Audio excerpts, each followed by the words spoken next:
বগুড়ায় একটানা কয়েক ঘন্টার বৃষ্টিতেই সৃষ্টি হয়েছে তীব্র জলাবদ্ধতা। এতে চরম ভোগান্তিতে পড়েছেন শহরবাসী। সড়ক থেকে শুরু করে শিক্ষা প্রতিষ্ঠানের ক্যাম্পাস সবখানেই হাঁটুপানি। সবচেয়ে বেশি বিপাকে পড়েছেন সরকারি আজিজুল হক কলেজের শিক্ষার্থীরা। ভোররাত থেকে টানা বৃষ্টিতে তলিয়ে গেছে বগুড়া শহরের বিভিন্ন সড়ক। নালার নোংরা পানি ঢুকে পড়েছে বসতবাড়ি, দোকানপাট সহ শিক্ষা প্রতিষ্ঠানের ক্যাম্পাসে। কার্যকর ড্রেনেজ ব্যবস্থা না থাকায় প্রতি বর্ষায় একই চিত্র দেখা যায় শহরে। শহরের অন্যতম শিক্ষা প্রতিষ্ঠান সরকারি আজিজুল হক কলেজের ক্যাম্পাস এবারও পানির নিচে। খেলার মাঠ, প্রশাসনিক ভবনের চারপাশ সবখানেই হাঁটুপানি।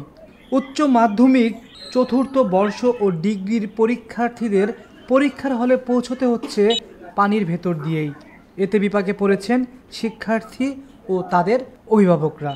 এভাবে পরীক্ষা দিতে আসে প্রথমে এরকম একটা বাধার শিকার হচ্ছি, আসলে এটা আমাদের জন্য খুবই একটা খারাপ। আমরা বগুড়ার মানুষ এই কতটা এই 17 বছর অবহেলিত তার নমুনা দেখেন। এই সরকারি আজিজুল হক কলেজ উত্তরবঙ্গের শ্রেষ্ঠ একটা বিদ্যাপীঠ। এটার অসুবিধা অবশ্যই হচ্ছে। আর বাড়তি ভাড়ার ক্ষেত্রে আমরা একটুকু পায়ে হেঁটেই আসি সাধারণত, কিন্তু এখন তো এটা আর সম্ভব হচ্ছে না। বিশেষ সমস্যা হচ্ছে ভাই আমাদের ড্রেনেজ ব্যবস্থা। এই যে ড্রেনেজ ব্যবস্থা, এই পানিটা যে নিষ্কাশন হবে, পানিটা যে বাইপাস হবে, এই পানিটা বাইপাস হওয়ার কোনো সুযোগ নেই। আমরা দেখা যায় যে আসতে নিয়ে দুর্ঘটনা ঘটতে পারে, প্লাস হচ্ছে বিভিন্ন সমস্যার সম্মুখীন হচ্ছি।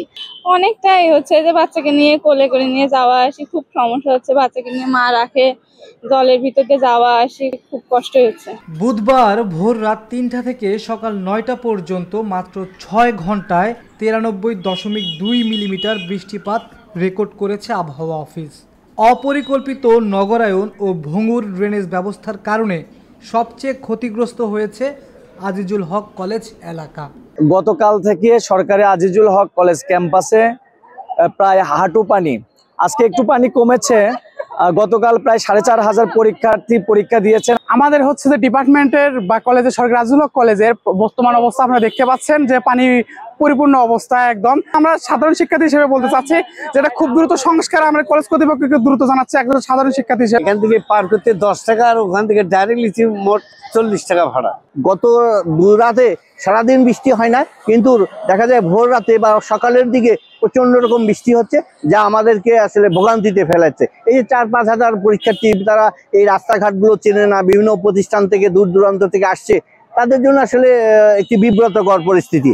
স্থানীয়দের দাবি, দ্রুত কার্যকর ড্রেনেজ ব্যবস্থা না নিলে সামনের দিনে এই দুর্ভোগ আরও প্রকট আকার ধারণ করবে। বগুড়ার প্রতিনিধি তথ্যচিত্রে আকাশ সাদ, সদ্য সংবাদ।